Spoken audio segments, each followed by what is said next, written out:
How do you get Trump to change a light bulb? Tell him Obama put it in. The Pope leaned towards Mr. Trump and said, "Do you know that with one little wave of my hand, I can make every person in this crowd go wild with joy? This joy will not be a momentary display, like that of your followers, but go deep into their hearts, and for the rest of their lives, whenever they speak of this day, they will rejoice." Trump replied, "I seriously doubt that. With one little wave of your hand? Show me." So the Pope slapped him and the crowd went wild. My favorite so far told to me in a swimming pool supply store, "Hey, did you hear what the president said when asked about how to deal with response to Hurricane Florence? Pay her the same as Stormy Daniels." The best thing about this one is that Trump's name is never once mentioned. The punchline depends wholly on recognizing his instantly recognizable, particularly unique word vomit. Trump is visiting a class in an elementary school where they are talking about words and meanings. The teacher asked Trump if he would like to lead the class in a discussion of the word tragedy. So the teacher asks the class for an example of a tragedy to explain to Mr. Trump.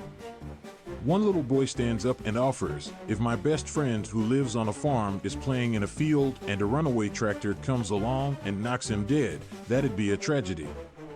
"Wrong," says Mr. Trump, "that's an accident." Sad.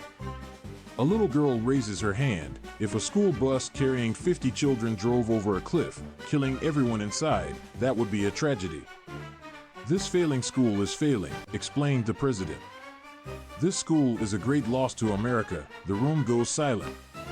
Trump searches the room. Any other smart guys? Finally, at the back of the room, little Johnny raises his hand.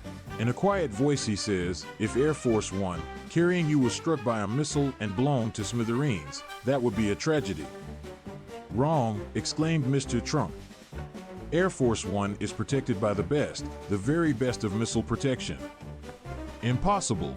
Donald Trump looks like the villain in a movie where the hero is a dog. What's the difference between a chickpea and a garbanzo bean?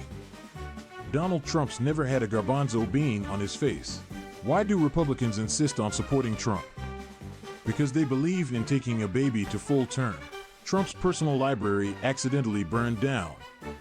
It's a real tragedy since both books were lost. And he'd only finished coloring the first one. If you can plug in the name of anyone who you don't like into the spot where it says Trump and nothing changes, then it's not a Trump joke. George Washington couldn't tell a lie. Richard Nixon couldn't tell the truth. Donald Trump can't tell the difference. Subscribe for more.